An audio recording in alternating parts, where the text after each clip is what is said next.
Hello and welcome to the Sleepy Mythologist. Tonight we journey into the golden sands and ancient temples of Egypt. As you settle in and allow your breath to slow, I'd love to know, where in the world are you listening from? Whether you're wrapped in a blanket in London, drifting off by candlelight in Sao Paulo, or listening from a quiet room in Jakarta, you're part of a growing circle of curious, gentle souls. Let your eyes grow heavy as we begin the timeless tale of Osiris, the god who died, yet became eternal, the lord of the dead and the silent heart of Egyptian myth. Long ago, before the memory of empires and the writing of words, there was a land cradled by sunlight and softened by the flowing waters of a sacred river. This land was Kemet, known today as ancient Egypt. But back then it was simply the Black Land, so named for the rich, dark soil left behind each time the Nile River rose and fell in its patient rhythm. The Nile was not just a river, it was life itself. It moved slowly, like breath, winding through the golden deserts like a ribbon of cool silver. Every morning the sun rose gently above its waters, spreading warmth over palm trees, reeds, and the quiet villages nestled along its banks. The air was warm and dry, and the days followed the rhythm of the earth. Even the wind seemed to hum with an ancient lullaby, carried through the tall grasses that lined the river's edge. In this time of stillness and balance, the gods walked among humans. The boundary between the divine and the earthly was soft, like a veil of linen drifting in the breeze. Osiris, a god of grace and wisdom, ruled the land, but he did not rule from high towers or cold marble halls. No, Osiris walked the soil barefoot, his feet pressed to the ground, feeling the heartbeat of the earth beneath him. He was a king, yes, but more than that, he was a teacher. He taught the people how to grow grain from the soil, how to shape canals to guide the river, and how to live together in harmony. His voice was soft but steady, and when he spoke, even the animals seemed to pause and listen. Under his care, the land flourished. Wheat swayed in the fields like golden oceans. The people built homes and temples, not out of fear, but out of reverence, for one another, and for the gods who dwelled among them. Osiris wore a crown of white and red, a symbol of unity between the northern delta and the southern lands. He was the bridge between worlds, between Upper and Lower Egypt, between the gods and the mortals, between life and what lay beyond it. His skin was said to shine like polished bronze in the sunlight, and his eyes, deep and calm, reflected the stillness of the Nile at dawn. The people loved him deeply, not with the fear that often surrounds kings, but with warmth and loyalty. When he passed through the villages, children ran beside his chariot, and elders bowed with gentle smiles. The scent of lotus blossoms filled the air, and the sounds of music, soft drums and reed flutes, rose up like prayers. In those days the world felt whole. The stars at night watched over the land like guardian spirits, and the moon bathed the temples in silver light. The heavens moved with purpose, and each season brought its own gifts, flood, planting, harvest, all in harmony. There was no hunger then, no war, no cruelty. The animals roamed freely and the people dreamed peacefully. They believed in something greater, but it was not far away. It was here in the earth, in the sky, in the gentle flow of the Nile, and in the presence of Osiris, their king. But like all stories, peace is only the beginning, and even the most serene river must one day pass over stones. For now, though, let us linger in this ancient stillness. Let us imagine the warm sun on our skin, the hush of wind through papyrus reeds, the soft splash of water against wooden boats, and the feeling of a world where the divine walked slowly, patiently, guiding every soul with love and wisdom. Let yourself drift with the Nile, just for a little while longer. Osiris was not like the other gods. While many ruled with thunder and flame, Osiris was gentle.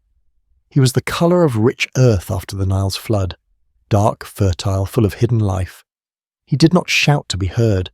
His strength was quiet, his wisdom vast, and when he spoke the very trees seemed to lean in to listen, and the waters of the Nile slowed ever so slightly, as if they too were drawn in by the melody of his voice. In the ancient temples it was said that Osiris was born of the sky goddess Nut and the earth god Geb. His birth was a secret, whispered between the stars and hidden from the jealous sun. When he opened his eyes for the first time, the world grew still, as if creation itself paused to witness the arrival of something sacred. From his earliest days, Osiris carried a deep love for the world.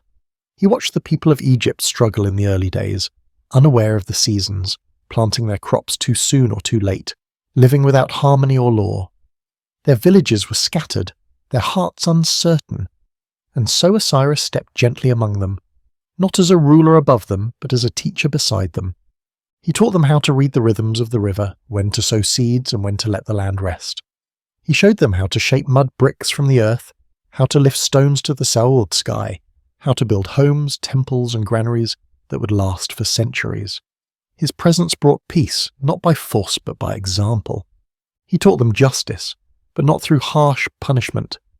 His justice was like water, flowing where it was needed, soft yet persistent, capable of smoothing even the sharpest stone. He listened more than he spoke, and when he judged, he did so with compassion, always seeking to understand the soul behind the action. In time, the people began to change. Under Osiris, they grew kinder, more thoughtful. They shared their harvests, they honoured the land, and in their quiet moments they offered thanks, not out of fear, but out of love. The name Osiris was spoken not with trembling, but with affection. Children sang his praises while splashing in the shallows of the river, and old men carved his image into stones as they rested in the shade. They called him Un-Nefer, the good being, the perfect one, not because he demanded worship, but because he inspired it through every gentle deed. He wore a crown that united the lands, white for the south, red for the north, and in his hands he held two symbols, the crook and the flail. The crook, like a shepherd's staff, represented his guidance and care.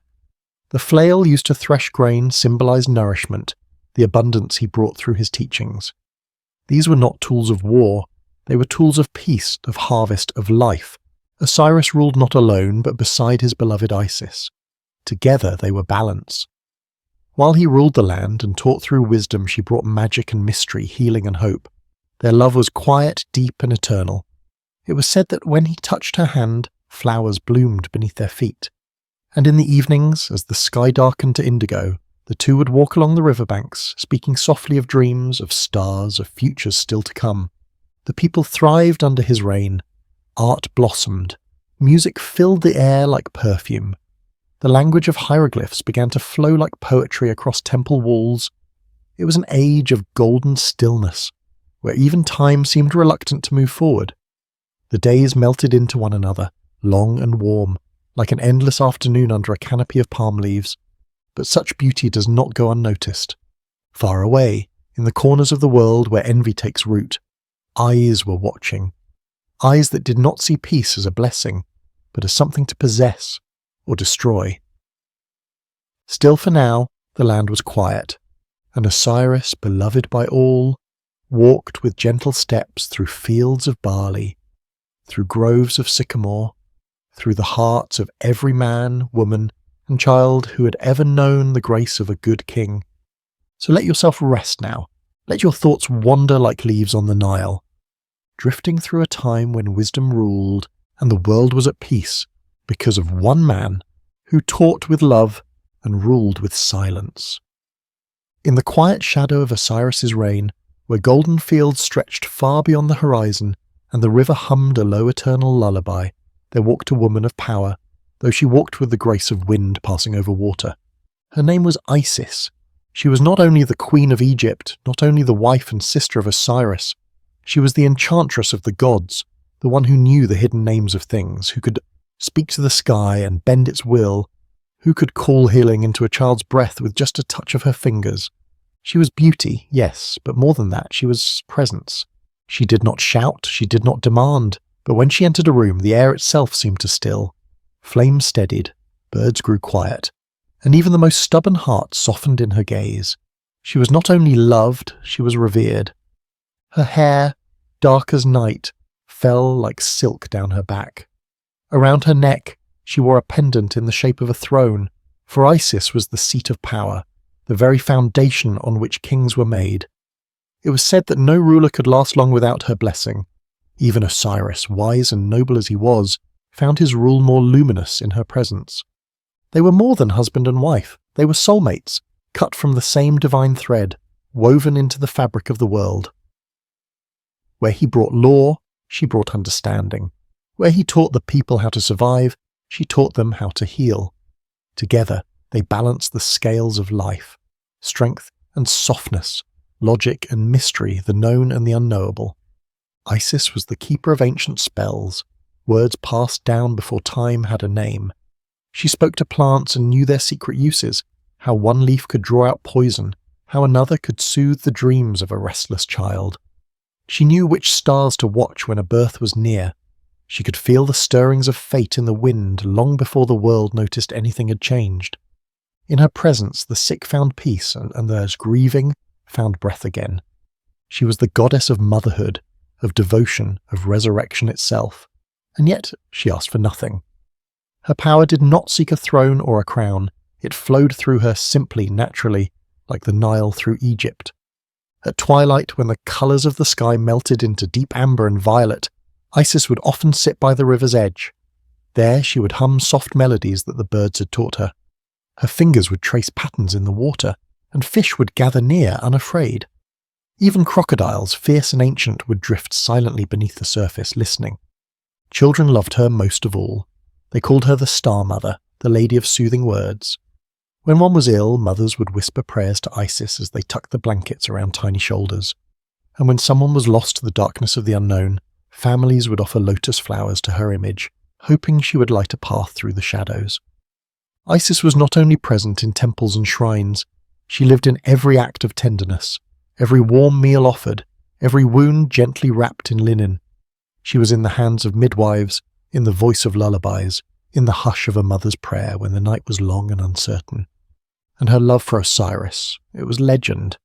It was said that the stars above them were born from the sparks that leapt from their joined hands, that the cool breeze which arrived each evening was the breath they shared in silence. They ruled together, not with dominance but with unity. He looked to her for insight and she looked to him for grounding. They completed one another like the sun and the moon, never in competition, always in rhythm. But even in paradise, the seeds of sorrow can take root. Though Isis carried love and light, she also carried foresight, and deep in her dreams she sometimes saw shadows slithering through the edges of their golden world, not yet fully formed, but waiting, always waiting. Still she did not speak of it, not yet.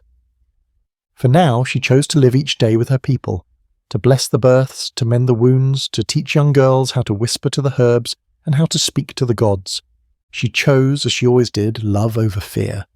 And as the world beneath her feet basked in Osiris's wisdom and her quiet strength, the land of Egypt glowed like a sacred dream, a dream not yet broken. Let your breath fall softly now, like her footsteps on warm stone. Let her voice be the whisper in the trees, the one that tells you you're safe, that you are whole, that all things sacred are never truly lost. Not all hearts are soothed by peace. While the people of Egypt thrived in harmony beneath the rule of Osiris and the grace of Isis, there was one who watched from the shadows and seethed in silence. Set. He was a brother to Osiris, born of the same sky and earth, shaped by the same divine hands. Yet from the very beginning he was different. While Osiris was calm and grounded, Set was restless. Where Osiris moved like water, steady, nourishing, Set burned like desert wind, hot and unpredictable. The land whispered to Osiris, but the storm answered to Set. In the earliest days, before the first grain had been planted, Set had been the god of the wild lands, the deserts, the storms, the places beyond the edges of the map. He ruled chaos, but not always in malice. In balance, even chaos has its place. The storm clears the air, the desert teaches endurance, the unknown inspires awe, but over time something changed in him. He watched as Osiris was crowned king, not through conquest, but by love. He saw Isis beside him, radiant and wise, and knew she would never stand at his side. He watched the people bow to Osiris not out of fear but admiration, and he could not understand why. He did not want to teach or nurture or heal. He wanted to conquer, to control, to be seen. And so the seed of jealousy, once small and harmless, began to grow. Slowly, quietly, like a thorn beneath the skin, it twisted itself into his thoughts, into his dreams, until even the sound of Osiris's name stung like sand in an open wound. Set felt forgotten, exiled to the dry places, the edge of the land. He saw Osiris as a thief of the throne that should have been his, not earned by love or wisdom, but taken by fate that had favoured the wrong brother. And so he began to plan. He did not act quickly. No, Set was clever. His rage was not loud, it simmered. It studied. It waited for the perfect moment to strike, not with a sword, but with something colder. Betrayal. He began to whisper, not just to himself, but to others. In dark corners of the court he sowed doubt. He flattered those with ambition. He turned kindness into weakness, wisdom into hesitation. Slowly, silently, he gathered those who, like him, felt overlooked. And all the while, he smiled. To Osiris, Set remained the loyal brother. He attended ceremonies. He offered gifts. He laughed at feasts and stood beside him in the temples. But behind his eyes, a storm was growing. He watched Isis closely.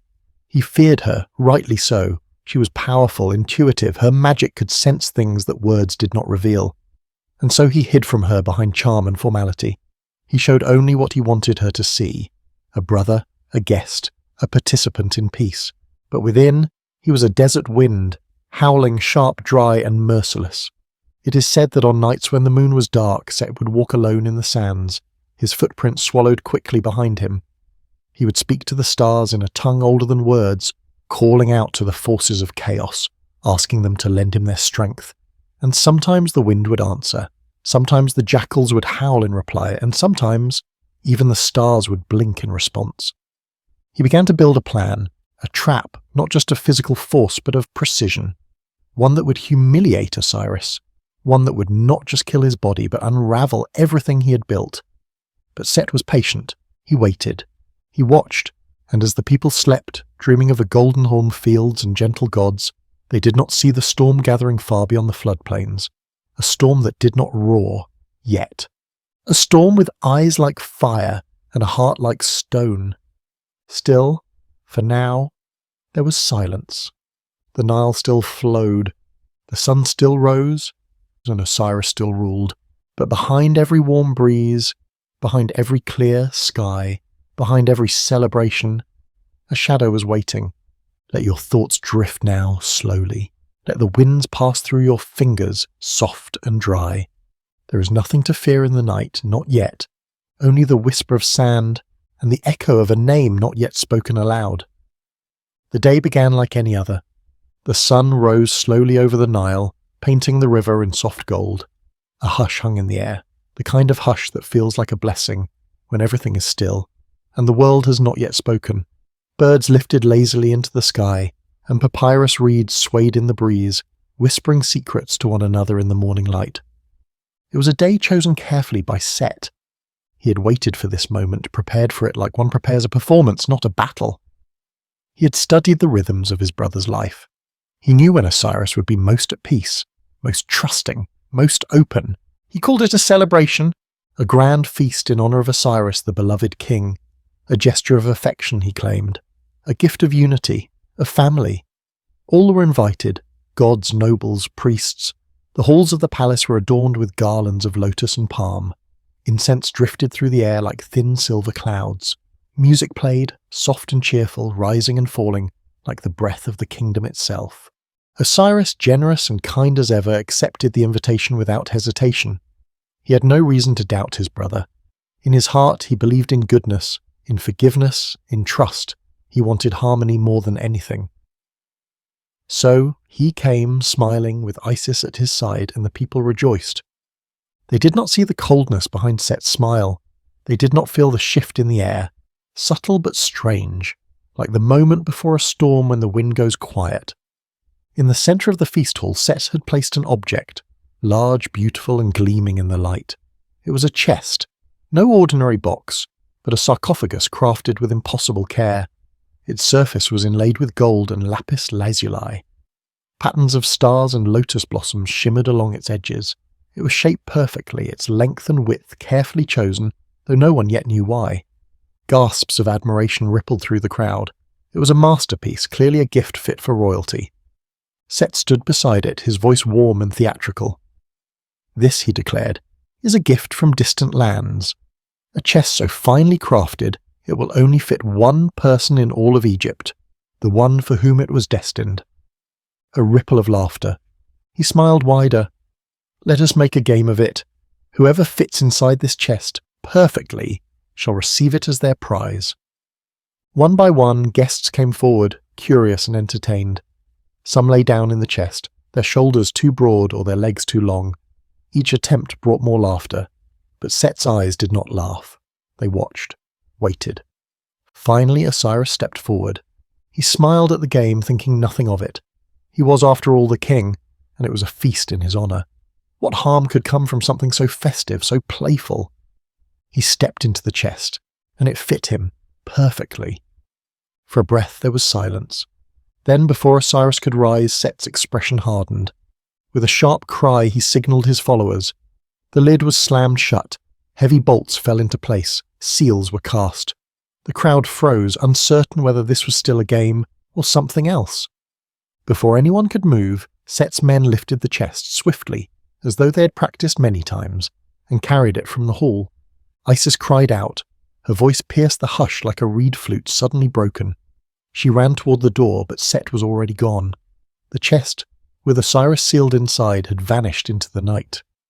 Set did not bury it in the ground. No, he had chosen something crueler. He brought it to the banks of the Nile, to the place where the water whispered of time and eternity. With no ceremony, no farewell, he cast it into the river. The weight of it was heavy, yet the Nile accepted it, pulling it into its slow, dark current. The chest floated for a time, rocking gently like a cradle. Then, slowly, it drifted out of sight, carried toward the marshes, toward the sea, toward fate. And so, in the space of a single evening, the light of Egypt was extinguished. The people did not yet understand what had happened. They returned home in silence, hearts heavy, unsure whether they had just witnessed a trick or a tragedy. But Isis knew. She stood by the river until dawn, her eyes never leaving the place where the chest had vanished. She did not weep, not yet. Her breath was steady, her hands were still. But within her, a fire had awakened. The king was gone, but the story was not over. Not yet. Now, rest. Let the river carry you, softly, gently, through the reeds and into silence, for though the chest has vanished beneath the moonlight, its journey, and his, has only just begun. The river carried him.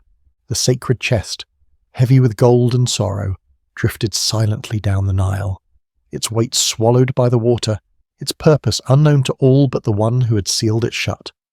Inside, Osiris lay still, not yet gone, not yet returned, caught in that strange space between life and death, between breath and silence. The Nile flowed on, as it always had. It did not rush. It did not cry out. It simply moved, as it had since the beginning, winding through groves of palm and papyrus, past the songs of birds and the distant calls of crocodiles, past sleeping villages where no one knew that their king was no longer watching over them. And all the while the chest drifted. It moved past reeds that bowed in the wind, past fields where wheat swayed unaware, past sacred temples where priests lit incense in devotion to a god who, though trapped, still listened. The current pulled it northward, through wide bends in the river, toward the edge of the known world. And then, beyond, where the land gives way to marshes and the marshes give way to open waters, there, where the Nile kisses the Mediterranean Sea, the chest left Egypt and entered legend. It is said that the chest floated for days, perhaps weeks, that it passed through realms no longer ruled by men or gods, where time folded in strange ways, that the salt of the sea began to eat at its golden edges, but never broke its seal, that even the fish swam quietly beneath it, as though mourning. Eventually it came to rest beneath a tamarisk tree. This tree, ancient and wise, stood on the edge of a foreign land. When the chest brushed against its roots, the tree recognized something sacred, and so in silence it began to grow around it. Its branches thickened, its bark tightened. Slowly, gently it enclosed the chest, hiding it within its trunk, protecting it as if cradling a sleeping child. And there it remained, still, silent, forgotten by the world above, but not by her. Isis had never stopped searching. From the moment the chest disappeared, she began her journey, alone, without sleep, without food, without rest. She wandered through villages, asking no questions but listening to the whispers in the wind. She spoke to the river, kneeling at its banks and placing her hands in the water. She followed the trail of dreams, small visions sent by the gods, symbols left in her path. A bird that flew in a perfect circle, a lotus blooming out of season, a child's laughter in the distance, followed by silence. These were her clues. She travelled through reeds taller than herself, through swamps that pulled at her feet, through deserts where even the air seemed to forget how to move. But she did not stop. Her heart remained steady, even as her body weakened. For within her pulsed a single quiet truth: Osiris was not gone. He was waiting. Finally, after many days, she came to the foreign land and found the tamarisk tree. It stood tall and alone, its trunk wider than any she had ever seen, and as she approached, the wind stilled. The birds fell silent. Even the dust seemed to hold its breath. She placed her hand on the bark, and she knew. The tree had not trapped him. It had protected him. It had hidden him from the world that would not understand, and now it was ready to let him go. But it would not be easy, for in her absence the tree and the chest within it had become part of the local king's palace, admired, adored. It stood as a pillar in the grand hall, polished and perfumed, worshipped not for what it was, but for how beautiful it seemed. No one knew what lay hidden inside. No one suspected that within the core of this tree lay a god, a king, a soul between worlds. Isis, clever and wise, did not reveal herself at once. She disguised herself as a servant, entering the palace humbly. She watched, she listened, she waited, and in time the queen of the palace noticed her. There was something about this quiet woman, something serene, something ageless. The queen asked her to care for her infant son, and Isis, with hands still trembling from grief, held the child close. Her touch was healing, her breath soothing. The baby slept peacefully in her arms, as if rocked by the very wind. At night, when all others slept, Isis would creep silently into the hall and sit beside the pillar of the tree.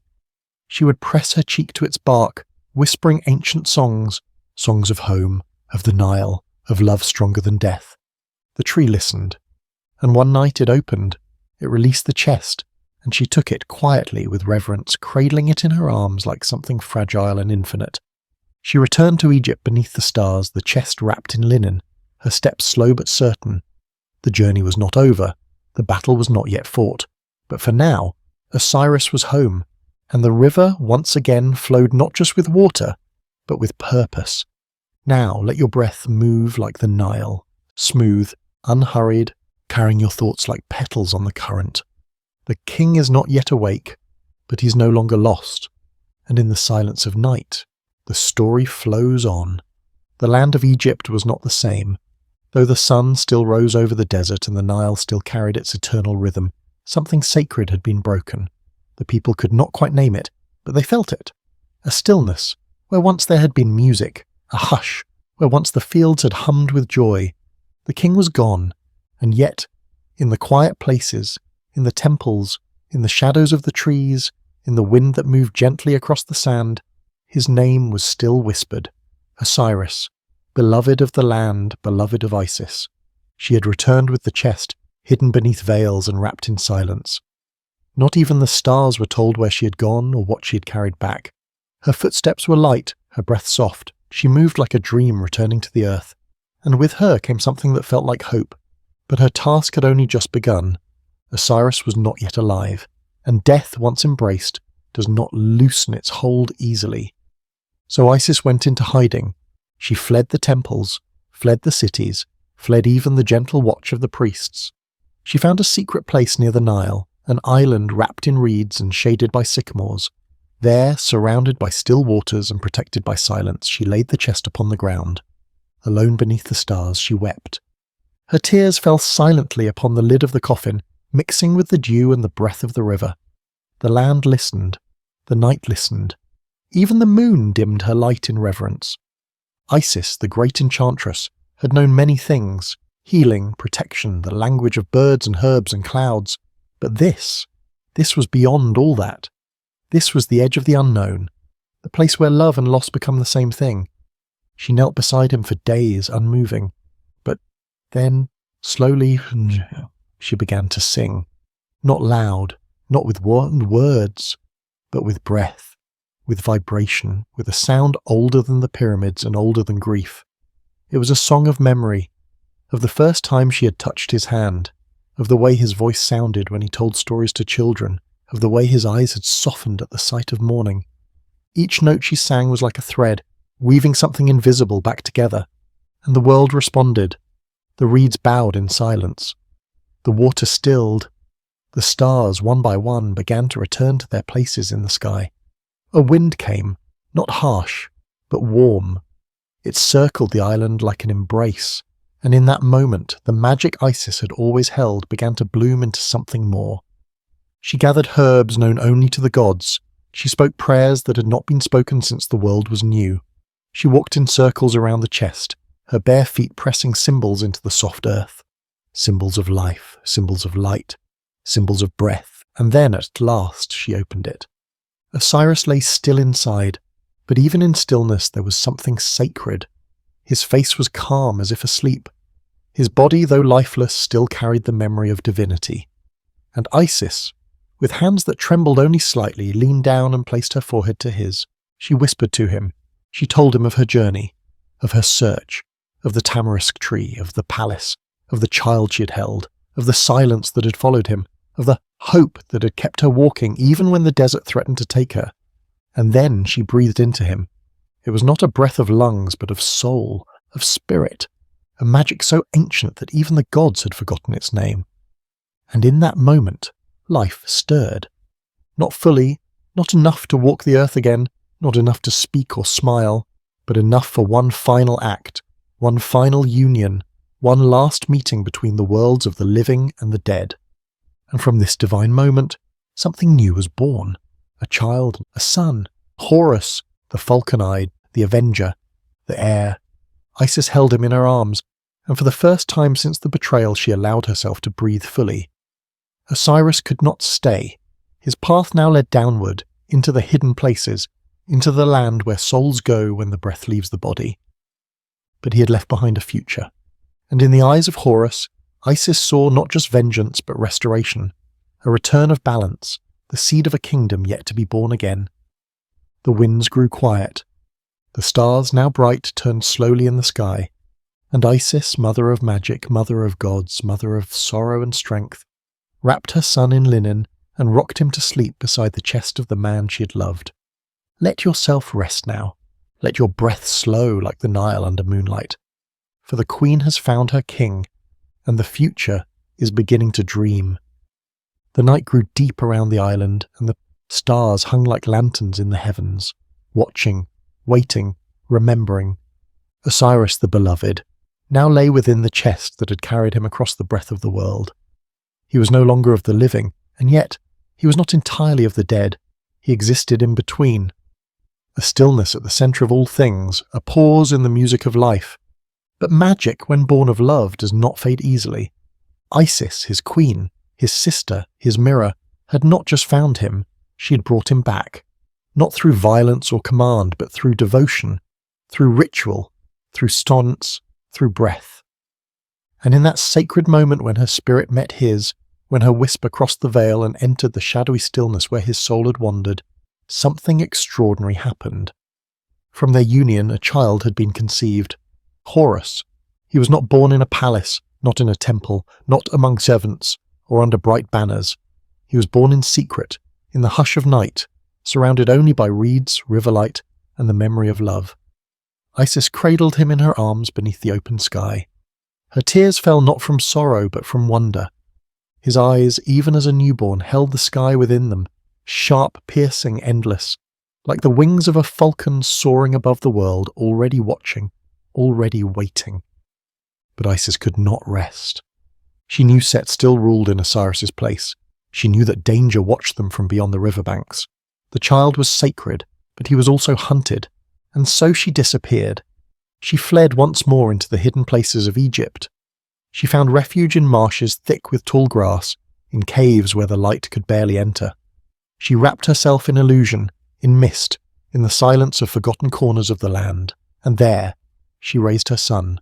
Far from the cities, far from the throne, far from Set's gaze. Each day she taught him the names of things, the names that only gods and the stars remembered. The name of the sun when it first touches the horizon. The name of the breeze that moves just before a storm. The name of the feeling one has when they are about to be brave. She taught him patience. She taught him to listen to the voice of the Nile, the same voice that had once carried his father through its arms. And all the while Osiris remained in his chest, silent, still, hidden from the world, but not forgotten. One evening, as the sun slid below the edge of the world and painted the sky in deep crimson and violet, Isis returned to him. She knelt beside the chest once more, her son sleeping nearby, and she whispered a final spell. A spell not of resurrection, but of transformation. She had brought him back once before, but the world could not bear his return to the land of the living. Something had changed.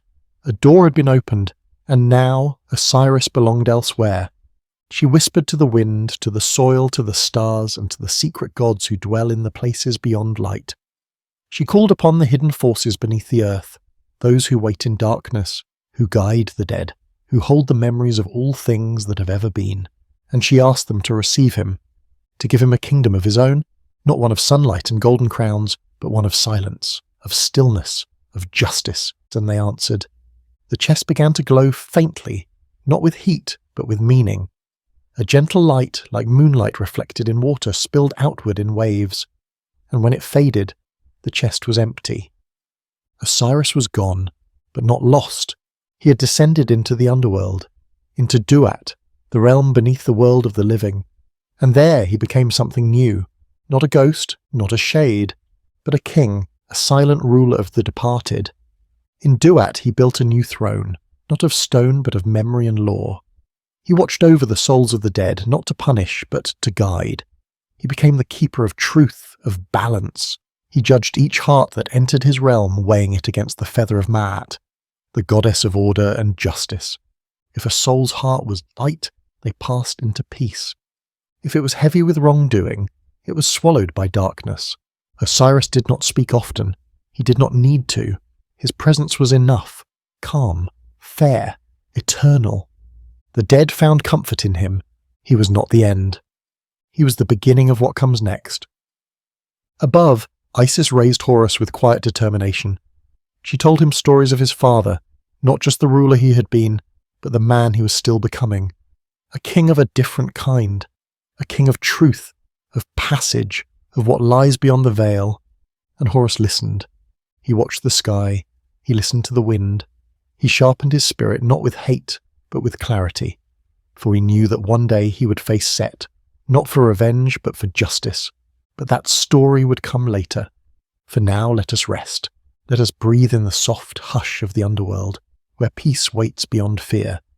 Let us imagine Osiris seated quietly on his throne, watching, waiting, judging not with anger, but with stillness, and let your own heart be light as you drift, ever so gently, and toward the dream world, where all things are remembered, and all endings become beginnings, far beneath the sands of Egypt, beyond the reach of light, past the roots of trees and the bones of mountains. There lies a world unseen by living eyes. It is not a place of fire or torment. It is not a place of chaos. It is a land of quiet, a realm of echoes and memory, where time does not pass in hours or days, but in the slow rhythm of the soul.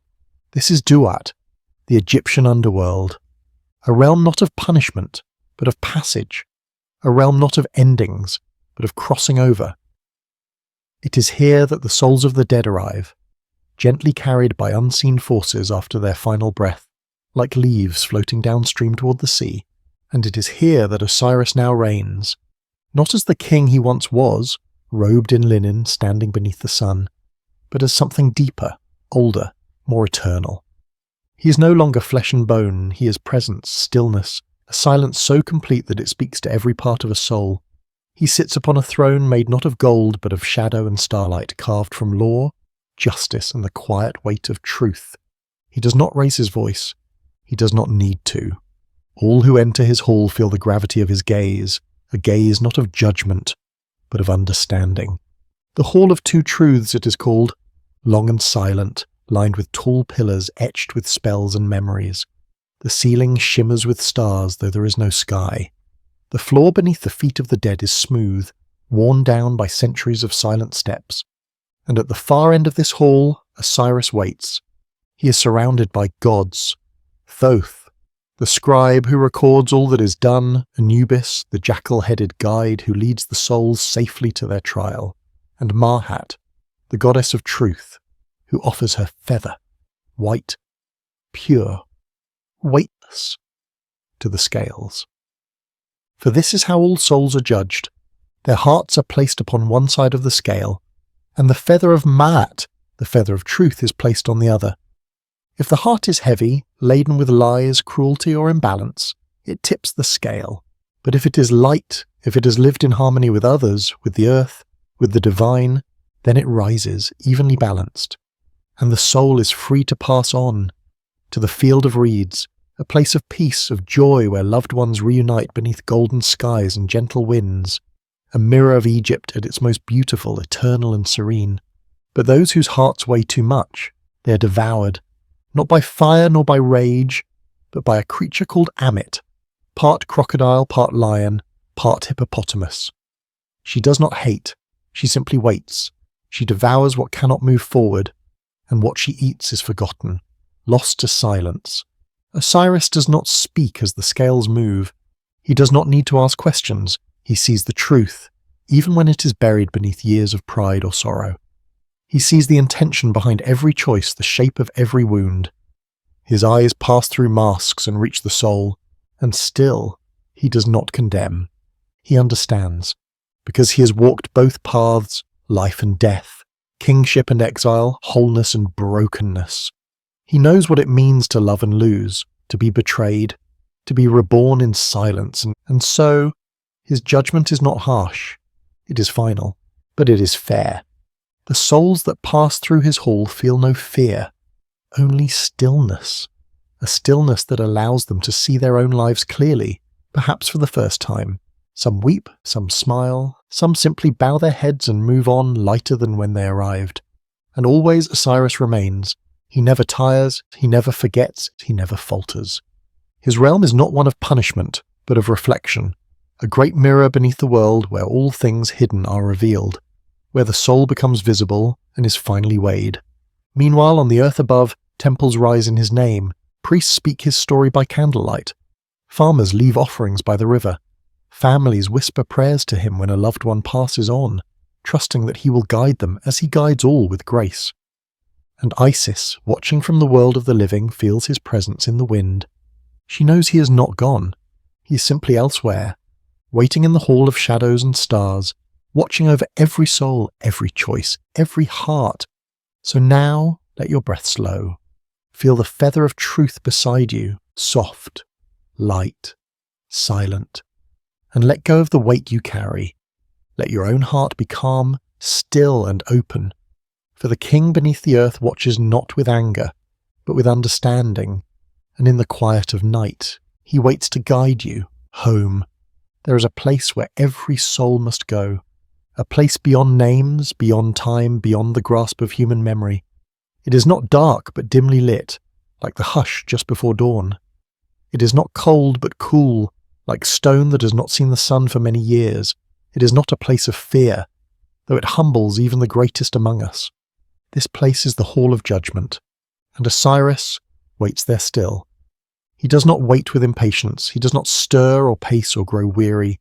He waits as the moon waits above the sea, constant, silent, watching the tides of life as they move below. In this sacred hall, every soul who has passed from the world of the living stands before him, no matter who they were, no matter what they did. Kings and beggars, scribes and soldiers, mothers and children, all stand equal beneath his gaze, not defined by what they owned or where they lived, but by the weight of the life they carried in their heart. Before each soul lies the great scale. Balanced on one side is the feather of Mesat, pure, flawless, perfectly light. It does not judge, it simply is. The soul must place its heart on the other side, but this heart is not made of flesh, it is made of memory. Every thought, every word, every intention that shaped a moment. It carries the echoes of kindness and the residue of cruelty. It carries laughter and sorrow and silence. It carries the truth, not just of what was done, but why. As the scale settles, there is a stillness so complete that it feels like the entire world is holding its breath. And Osiris watches. His face does not reveal emotion, but there is something in his gaze, something ancient and tender. He sees not only what has been, but what was possible. He sees every path a soul could have taken. He sees the light that lived inside it, even when it was never fully awakened. Sometimes the scale is balanced. The heart and the feather rise and fall together, floating in perfect harmony. And when that happens, a door opens. It does not creak or swing wide, it opens like a thought, like an invitation, and the soul steps forward into the field of reeds. A place not unlike Egypt itself, but untouched by time. The crops grow tall and golden without ever needing water. The breeze smells of blooming lotus. There are no tears here, no hunger, no pain, only the joy of reunion. Loved ones meet again. Children laugh. The sun sets but never disappears. The stars shine but never fade. And every soul is given the life it longed for, the life it tried, however imperfectly, to live. But sometimes the scale tilts, and the heart is heavier than the feather. In those moments a creature awakens nearby. Amit the devourer. She does not roar, she does not chase, she simply waits, as Osiris waits, with her head low and her jaws ready. If the soul's heart proves too heavy, she steps forward without anger and takes it. Not as punishment, but as nature, like the sun setting, like a leaf falling into the river. The soul is no more, not tormented, not imprisoned, only forgotten, erased from the wheel of memory, as if it had never passed through the world at all. But even then Osiris does not turn away in judgment. He simply lowers his eyes. He honours what could have been. He is not a god of cruelty. He is a god of order, a god of peace, a god of passage. And so the process continues. Soul after soul, night after night, century after century. Above the earth, life moves on. Pharaohs rise and fall, empires change, rivers flood and dry. People forget the old names, build new temples, draw new maps. But beneath it all, Osiris remains, still upon his throne, still watching, still weighing every heart with care. He is the silent promise that there is meaning behind all things, that nothing we do is lost, that every choice matters, that in the end we are not measured by our power or success, but by the truth of how we lived, how we loved, how we tried. And so tonight, as you lie here listening, know that you too carry a heart that remembers, a heart that holds your joys and fears, your hopes and your regrets, a heart that speaks the language of your soul even in silence. Let it be light, let it rest. For in a realm far below, beneath Dawn and river and time, the Lord of the dead sits with patience and grace, watching, weighing, guiding. He does not rush you, he does not fear you, he simply waits. And when your time comes, you will pass through the same hall, and Osiris, the quiet king, will greet you, not with fire, not with fury, but with silence. And in that silence, you will know you are seen. Now, drift gently into sleep. Let your thoughts float like feathers on the wind. Let the past settle. Let the present soften. Let the future wait. And let the story rest. For the tale of Osiris is not just a myth. It is a mirror, and in it we find our stillness.